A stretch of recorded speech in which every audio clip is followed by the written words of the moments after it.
Salam dan bahagia. Pada kesempatan ini kita akan membahas materi tentang APBN atau Anggaran Pendapatan dan Belanja Negara.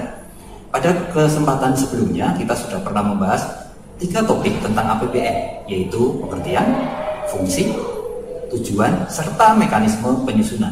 Adapun di bagian ini kita akan membahas lebih dalam tentang bagaimana mekanisme penyusunan dari APBN itu. Di sini kita awali dengan pengertiannya yang sudah kita bahas pada pertemuan sebelumnya, yaitu menurut Undang-Undang Nomor 17 Tahun 2003 tentang Keuangan Negara dapat disimpulkan bahwa APBN adalah rencana keuangan tahunan pemerintahan yang disetujui oleh Dewan Perwakilan Rakyat.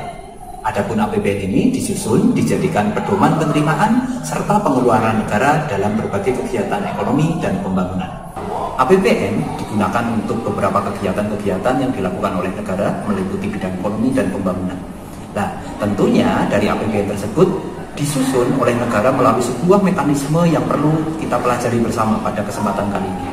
Adapun mekanisme yang dilakukan pemerintah ataupun dalam hal ini negara untuk menyusun sebuah APBN melalui tahapan-tahapan yang itu dilaksanakan secara terinci dan tentunya melalui aturan yang sudah ditetapkan. Adapun tahap awal yang dilakukan dalam penyusunan APBN yaitu penyusunan RAPBN atau Rancangan Anggaran Pendapatan dan Belanja Negara. Untuk penyusunan RAPBN dilakukan oleh kementerian atau lembaga yang menghasilkan rencana kerja pemerintah, berlanjut ke rencana anggaran pendapatan dan belanja negara, dan dituangkan dalam sebuah nota keuangan yang disahkan oleh Presiden untuk diajukan ke DPR. Untuk penyusunannya sendiri, RAPBN dilakukan pada setiap periode, biasanya di bulan Januari sampai dengan bulan Juli pada tahun anggaran sebelum tahun yang bersangkutan.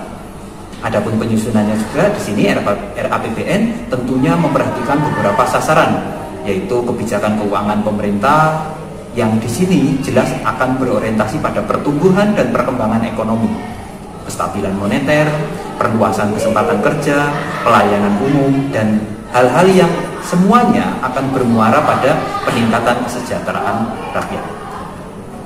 Selanjutnya, setelah RAPBN itu tersusun dan disetujui oleh pemerintah, dalam hal ini adalah Presiden, RAPBN diajukan kepada Dewan Perwakilan Rakyat atau DPR.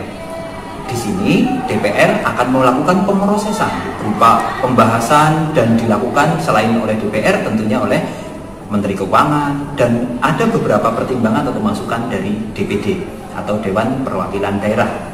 Adapun pembahasan atau penetapan APBN ini biasanya dilakukan di bulan Agustus sampai Oktober pada tahun sebelum penerapan atau pelaksanaan APBN tersebut. Nah, di sini ada 2 kemungkinan ketika pemerintah mengajukan RAPBN ke DPR. Yang pertama, di sini bisa ditolak, atau yang kedua bisa diterima. Dan menurut pasal 23 Undang-Undang Dasar 1945 ada beberapa ketentuan ketika RAPBN itu ditolak maupun diterima. Untuk yang pertama, jika RAPBN itu ditolak, maka pemerintah secara otomatis akan menjalankan fungsi pemerintahannya atau menggunakan APBN dengan nilai yang setinggi-tingginya atau nilainya akan diberlakukan sama dengan APBN tahun sebelumnya atau tahun yang sudah digunakan. Sedangkan apabila dari RAPBN tersebut diterima oleh DPR, maka hasil pembahasan RAPBN ini akan dikuatkan menjadi sebuah undang-undang APBN yang di sini memuat satuan anggaran yang ada di dalam APBN tersebut. Adapun penetapan untuk undang-undang APBN dengan ketentuan tidak boleh lebih dari 2 bulan sebelum tahun anggaran dilaksanakan. Selanjutnya, untuk APBN yang dinyatakan diterima dan sudah dilakukan penyusunan undang-undang APBN akan dikembalikan ke pemerintah, digunakan sebagai dasar pelaksanaan kegiatan pemerintahan. Di sini tentunya dalam penggunaan APBN ini ada beberapa prinsip yang perlu dipahami. Yang pertama adalah prinsip hemat dan efisien. Yang kedua, efektif dan terarah, dan yang terakhir adalah terkendali sesuai rencana. Adapun periode APBN ini ternyata kita pernah mengalami dua masa, yaitu ketika Orde Baru ada penerapan APBN dengan periode waktu yaitu dari 1 April sampai 31 Maret tahun berikutnya. Sedangkan untuk saat ini atau pemerintahan saat ini, periode APBN dimulai dari tanggal 1 Januari sampai 31 Desember. Ini yang kita pahami dari mekanisme penyusunan APBN. Oke, demikian yang bisa kita sampaikan atau kita pelajari dari mekanisme penyusunan APBN. Adapun untuk pemahaman lebih lanjut, kalian bisa memanfaatkan media atau sarana lain untuk memperdalam pemahaman kalian tentang bagaimana APBN itu disusun dan disahkan.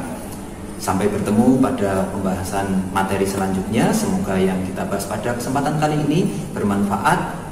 Terima kasih, salam dan bahagia.